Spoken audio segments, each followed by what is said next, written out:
Today we're taking a look at our first of our periodic trends, atomic radius. And we're actually going to be taking a look at 5 different trends in this chapter. So 5 different tools that we have on the periodic table. So this is our first one, and it really builds and determines what the other trends are doing. So what exactly do we mean when we say atomic radius? Very simply, atomic radius is just going to be half the diameter of your atom. It's going to be the distance from your nucleus to the outer shell. In fact, if we're talking about some of our elements which are diatomic elements, which are all those elements that end in either GEN or INE, like hydrogen, nitrogen, oxygen, fluorine, chlorine, bromine, iodine, acetylene, your halogens, then it's really going to be talking about the distance, half the distances between the two nuclei of our atoms. But in either case, whether it's a metal or it's a diatomic element or it's just a regular nonmetal, it's going to be half the distance, half the diameter of your atom. And our first question, though, is what we're trying to do in this video is we're trying to answer these questions. How does atomic radius change as you go across a period and you go down a group or down a family? And that's what we're taking a look at. And so the first thing we want to take a look at, and the first thing we want to see in order to answer that question, is we want to see what changes in an element as you go across a period. And a period, again, to refresh your memory from our first section, is a row on the table. So going left to right on the table, what changes?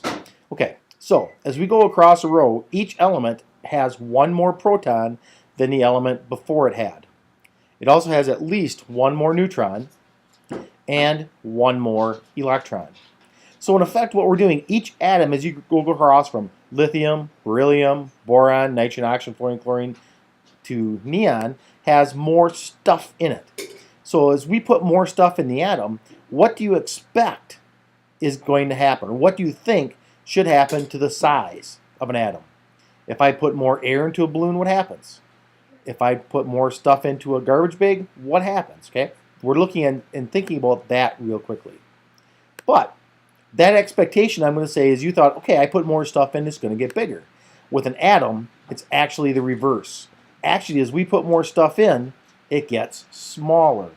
But now, hold on a second, Mr. Boldus. How is that possible? How can you put more stuff in something and have it get smaller? Well, basically, the answer relies on a couple of different things. It relies on the electron configurations and electromagnetic attractions. So that whole thing we talked about in our last chapter about electron configurations, where the electrons are, 1s, 2s, 2p, so on and so forth, is playing a definite role. And that's what we're going to take a look at. First of all, as we go across the row, how does putting more stuff in change the size and making it get smaller? Well, I have 2 atoms drawn here.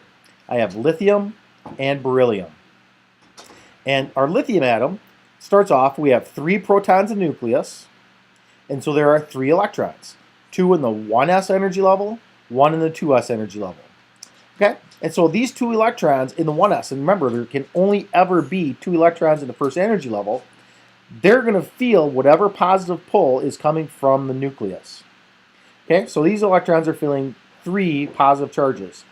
As I go over here to beryllium, now beryllium is different because beryllium has, let's put a Be in here, beryllium has 4 protons in the nucleus. Now, if there's 4 protons, there's still only 2 electrons in that first energy level. So it's like tug of war.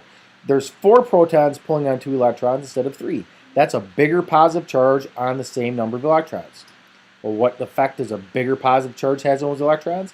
It's going to pull them closer.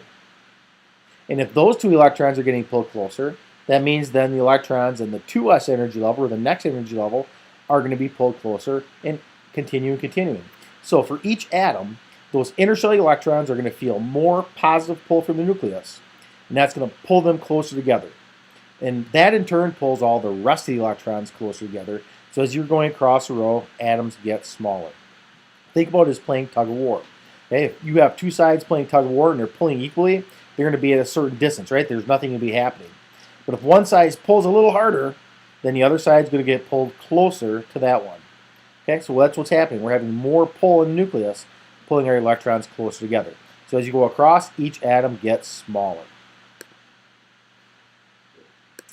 Okay, how about down a group then? How can we explain what's happening going down a group? Well, down a group, I'm going to draw 2 elements again. I'm going to start off with lithium. Okay, here's our lithium atom again. 3 protons in the nucleus, 2 electrons in the 1s, 1 electron, then 2s. This is period 2. That's row 2 on the table. That means it's the second energy level. If I go down the group, the next element would be sodium. Well, sodium has 11 protons and 11 electrons. It has 11 protons, still has 2 in the first energy level, and I'll have 8 in the second energy level. And think about it, okay, we said if I put more protons in the nucleus, that's going to pull those interstellar electrons closer, which it does. These two 1s electrons will be quite a bit closer together to the nucleus than the 2 electrons were in lithium. And then those 8 electrons in a second energy level will be pulled closer as well. But the difference is happening here is that we add another energy level. So in sodium, if I took the electron off, it would actually probably be a little smaller than a lithium atom. But when I put another energy level into it, which is further from the nucleus, this atom actually gets bigger.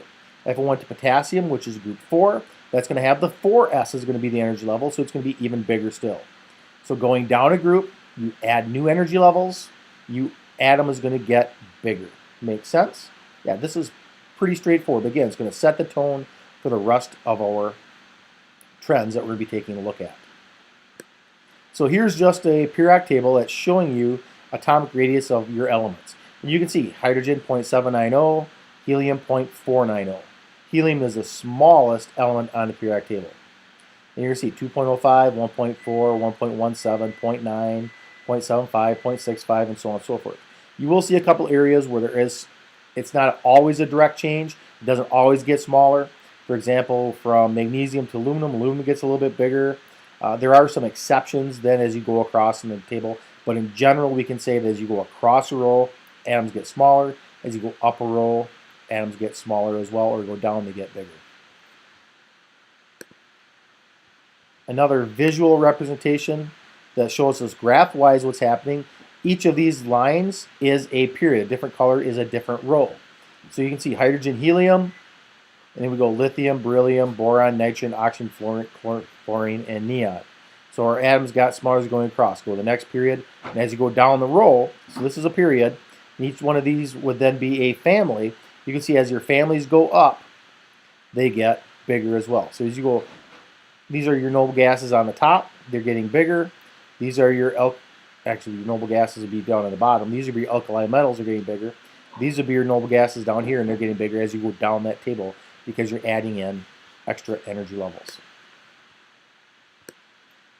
So in general, we can draw a general periodic table, which normally we'll draw this without putting all the element lists in here, but this is one I put in just because it's showing us again representative elements, transition elements, intertransition or rare earth metals, and your blocks S, P, D, and F.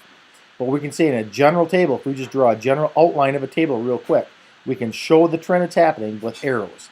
Decreasing atomic radius is to the right. Atoms get smaller to the right. They get smaller going up.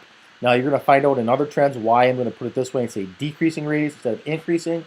It's a specific reason. It's going to help us remember all our trends very easily. Okay, but decreasing radius to the right and to the up.